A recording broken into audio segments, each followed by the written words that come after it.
Everyone, it's Ellis, and this is the Worlds patch 13.19, and there is a lot going on, but also kind of not a lot going on, so we're going to jump into it. And obviously what I mean by that is the meta, for the most part, is pretty much going to stay the same. And with Asia Games being on 13.12, we're not really getting any glimpses of anything that's really going to have been too much different. So we're going to have 2 months of inactivity. And if you guys have been following the solo queue ladder of a lot of the players that are bootcamping in Korea right now, then you know that there is an abundance of things going on that is not reflective of a summer. So let's just get into it right away. Champions, Azir. Q cooldown is increased. Q, Conquering Sands. So the cooldown is going up by 2 seconds at rank 1. And it goes back, obviously, to its main rank at, rank 5. But even at rank 3, it's still a 1 second increase. So this basically takes away his ability to poke you inside of laning phase. And they're basically trying to make his laning phase weaker than it currently is. And this was their main goal throughout and throughout and throughout. Now, Azir, again, should not, in theory, be able to just be blind picked because there are a lot of counter picks to him that can come in and sufficiently answer him very, very, very well, such as Ziggs and Xerath and these types of, artillery mages and whatnot. And then obviously you have variations of AD LeBlanc and LeBlanc and these other types of things that can also come in. So it's very weird that Azir existed in the iteration that he did, despite the abundance of champions that can actually answer him, and even Ezreal in mid lane, stuff of this nature, right? So Azir getting nerfed a little bit surprising. Now Briar, this is something that we're not going to talk too much about, mostly because she's not even enabled until 2024. However, we'll talk about it a little bit briefly. So if you guys saw, I was one of the very few people that actually tweeted that I believed Briar to be very, very similar to K'Sante, and that K'Sante released, and K'Sante was really, really, really poor win rate, and everyone kind of called him trash. Everyone thought that he was really, really, really bad. And then all of a sudden, around January, mid-January or something, after he'd been out for a little while, etc., some pro players really started getting the hang of him, and all of a sudden his play patterns and his combos and everything started getting really mapped out, and all of a sudden K'Sante became very strong once people really got the hang of what was going on. And I thought that Briar was going to follow pretty much the same trajectory, because when I was playing her a lot on PvE, and even when I was playing her very, very briefly when she initially released, I thought that some of her trade patterns, if I really knew the damage foresight on stuff, was just one-sided. I just thought it was very one-sided trade patterns, and that it was very favorable to Briar, and that it was all just knowledge-based and everything like this. And so I thought that it was going to be very akin to K'Sante, even though K'Sante has a lot more skill expression inside of his kit, because he has a lot more stuff going on in his kit, whereas Briar is very, very, very, very ABC. However, with that being said, Briar did eventually rise through the ranks. Now, attack speed growth is going to go down by 0.2. Head rush, logic update. Q is now probably tagged as an attack reset for interactions like Hail Blades. W, Blood Frenzy, Show Me the Fury, added a Fury bar to display the remaining duration of Frenzy. W, Blood Frenzy's tooltip now clarifies that casting W does not remove or replace the empowered Blood Frenzy granted by R, okay? W, Snack Attack. Healing 35 to 65% to 36 to 60%. So it heals a little bit more at the early ranks, but then it heals less at the later ranks. This is fine. Increased damage against minion and monsters is going to go from 20 to 10%. Doesn't matter. Maximum percent missing health damage against minions and monsters is going to go down by 100. So this is nerfing Briar jungle. Bug fixed a bug that caused the percent missing health damage to be able to critically strike. This is actually really big because a lot of the builds that were favored and actually finding a lot of success were the crit iteration builds. Slow down there, added a short minimum cooldown after casting a snack attack to prevent double cast with a high haste build. Interesting that was something that was going on there. Okay. E, Chilling Scream. Fixed a bug where knockback enemies would sometimes not be stunned after hitting. Okay, that's nice. R, certain death. Incoming ping. R now tells teammates which enemies are in range. Okay. Miscellaneous. Briar is now probably tagged as a Noxian champion for challenges, etc., etc. Okay. So these are nerfs to Briar, mostly the crit change to her W. So yeah, I mean, it's mostly the crit change to her W and everything else. I mean, she's going to end up landing still, relatively fine. Galio, R cooldown is decreased. So R, Hero's Grand Entrance is going to go on by 20 seconds. This honestly is not the end of the world because Galio's R is situational. He's not an R that you get it up and you immediately look to cast it. Generally, there are a lot of circumstances that have to take place prior to you just being able to cast the ultimate. And so because of that, a 20-second window, especially when you have ability haste and whatnot, it's not exactly 20 seconds. there's a lot of things that have to come together for it to happen. 20 seconds does not really typically matter at rank 1.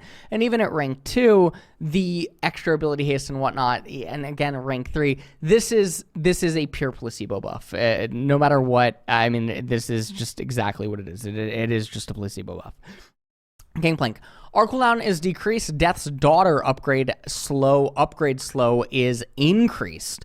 Our raised morale upgrade movement speed is increased. Our cannon barrage 180 to 140, 170 to 130. So the 10 seconds uptime now on Gangplank ultimate. Again, another ult that typically requires certain conditions to be met. You're not instantaneously casting it, so it is kind of a placebo.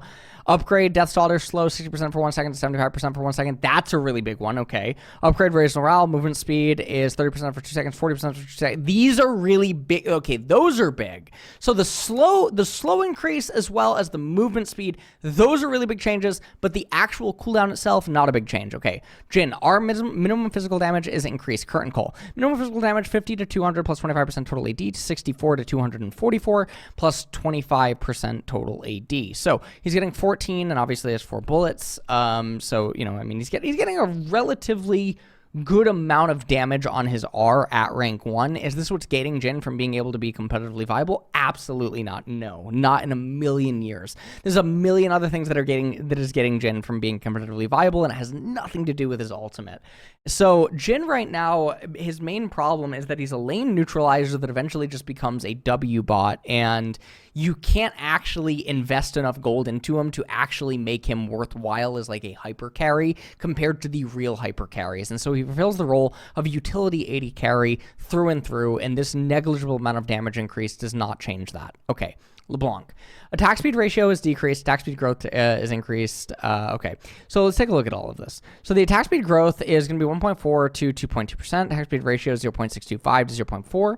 Attack speed, attack damage growth 3.5 to 2.7. She's losing 0.8 per level. Mana growth is going to be 55 to 25, and then mana regeneration growth is going to be 1 to 0.8. So this is going to incentivize you to have to build more mana. Magic damage on distortion. The base damage is going to stay the same. However, the ability power is going to go up by 5. And ethereal change, magic damage from initial cast is also going to go up by 5% ability power. Okay. So she's getting 10% total ability power added into her combo. It's a very negligible amount of AP being added to AP LeBlanc, but it is like, I mean, I guess it's something, right? All in all, her laning phase is just objectively going to be weaker because LeBlanc is a champion that weaves in a lot of auto attacks in laning phase in addition to her abilities, and obviously her Q, Sigil of Malice, being the main type of poke, W and E not really being so, and even when you do have it, I mean, your AP is just not that high. LeBlanc is just actually really hit hard. Lissandra, base armor increased, W lifesteal, and spell vamp increased, E magic damage is increased. So the base armor 35 to 36, W iron will, 5 to 27% to 10 to 26%, E tempest 35 to 155 to 100% AD, to 35 to 135 plus 100% AD. Okay, so the magic damage is going, okay, so I don't totally get what's going on here. So wait a second here, hold on. So they're nerfing his magic damage. It says E magic damage is increased, so I'm wondering if this is backwards. So I'm wondering if this is meant to be backwards. So I'm wondering if it's meant to be 135 to 155, in which case it's 20 base AD. And now also Iron Will, Lifesteal, and Spell Vamp is just up literally from rank 1.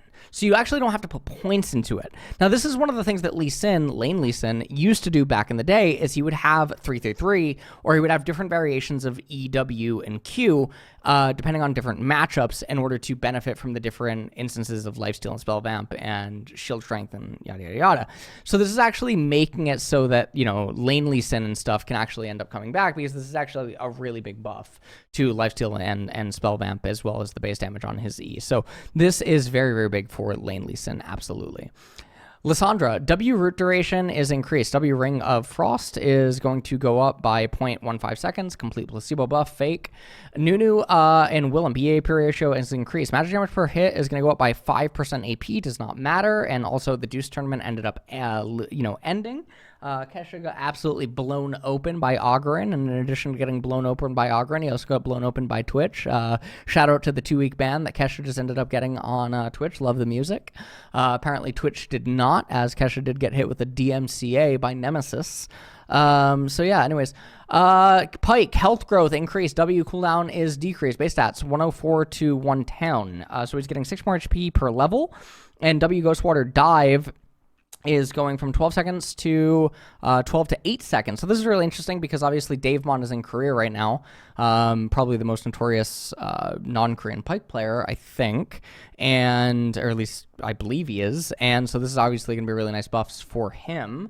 Getting a little bit more HP. I mean, he's getting like half of an auto attack, at least in the laning phase, worth of HP. And the cooldown, I mean, he's not maxing this first, right? So I guess it doesn't actually matter. So yeah, I mean, more placebo buffs. So I mean, a lot of these changes that we're getting right now, guys, these are all placebo with the exception of Lissandra. LeBlanc was literally gutted. Gangplank is noticeable, but I don't think it's impactful. But everything thus far, pretty useless. Okay, Rek'Sai. Passive heal decreased, Q damage decreased, W unborrowed movement speed decreased, W unborrowed base damage increased. Okay, passive Fury of the Rek'Sai. Maximum heal while borrowed 15 to 125 plus 2 to 12% maximum health increases every 3 levels. To 10 to 2 to 12, 10% maximum health increases individual level. Okay. All right.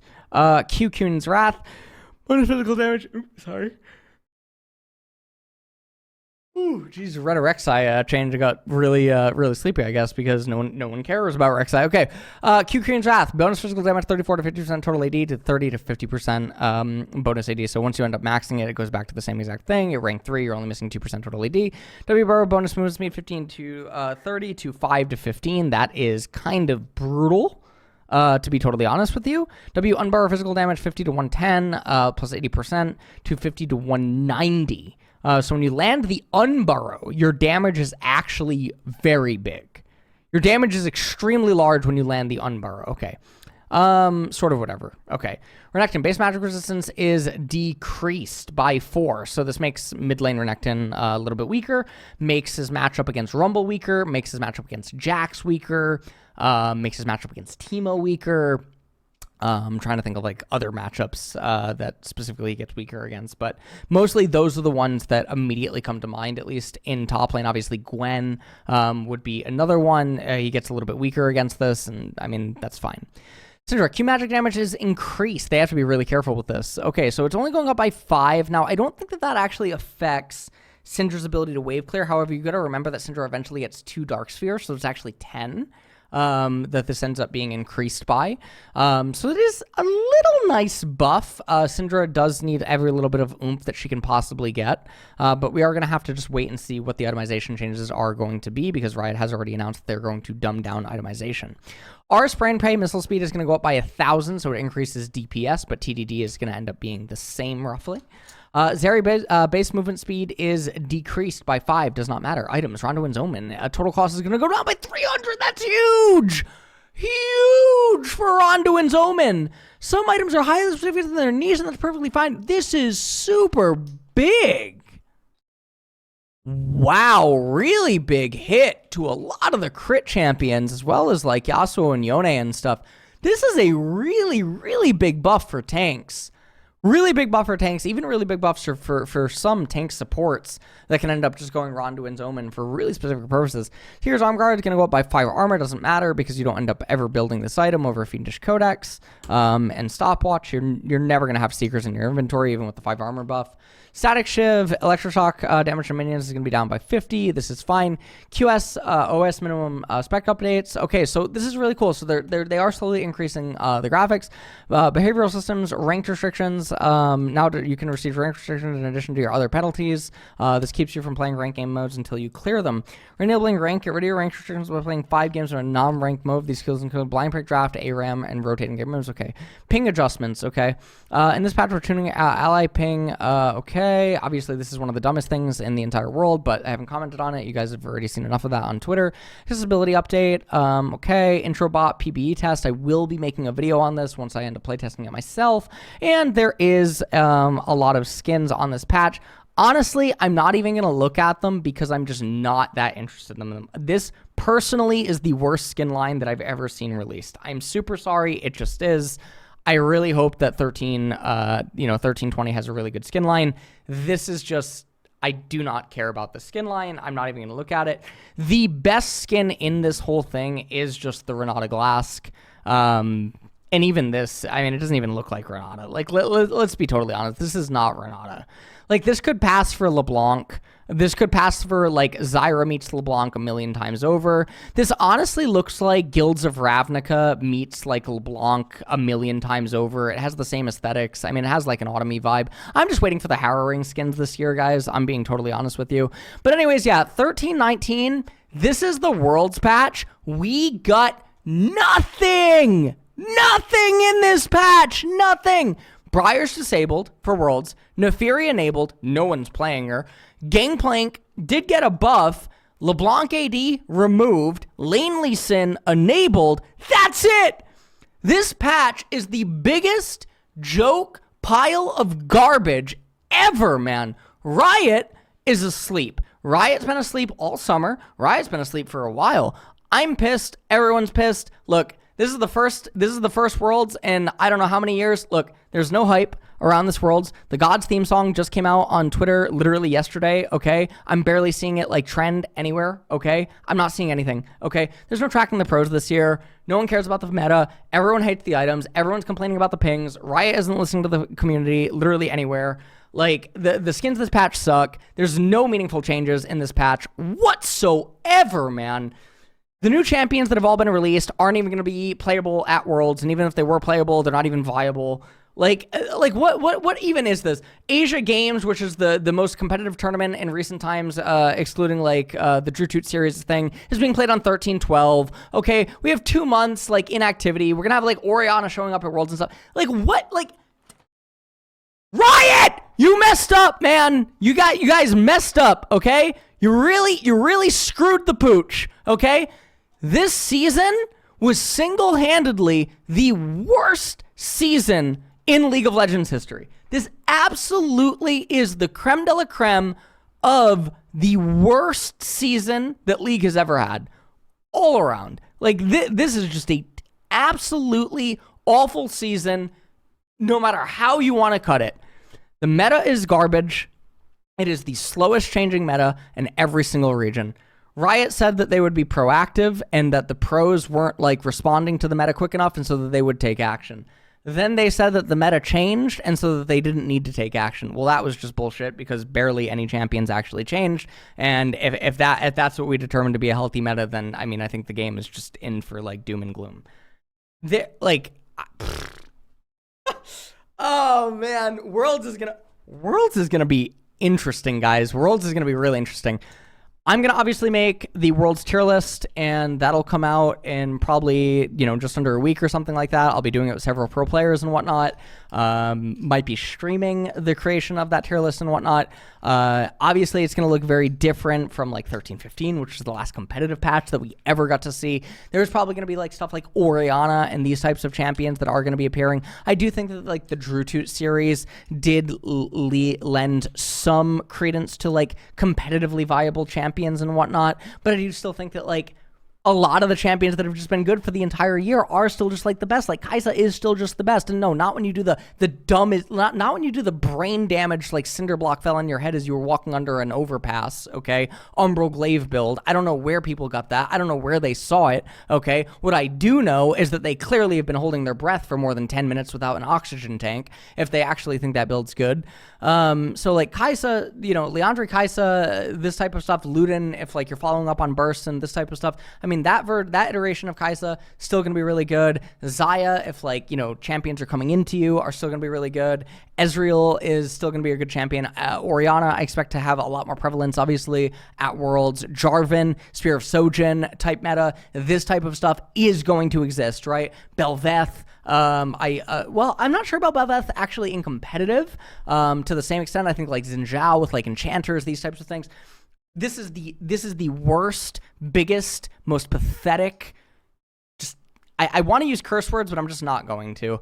This is the worst Worlds patch I have ever done in 9 years of doing patch rundowns. 9 years of doing patch rundowns.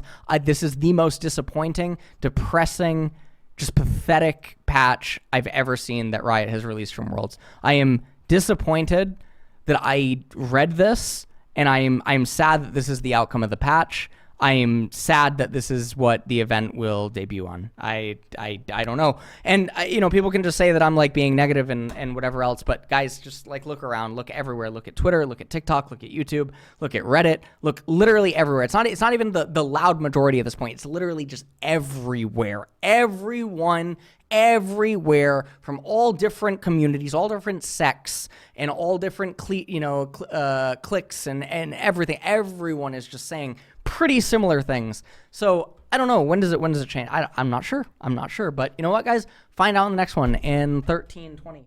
Not forget to subscribe and like the FlyQuest YouTube channel here, and yeah, we'll find out in 1320, and probably going to have the unreleased version of the creation of the 1320 Worlds tier list on the Patreon with the pro players, the same way that I did for MSI when I had the various pro players.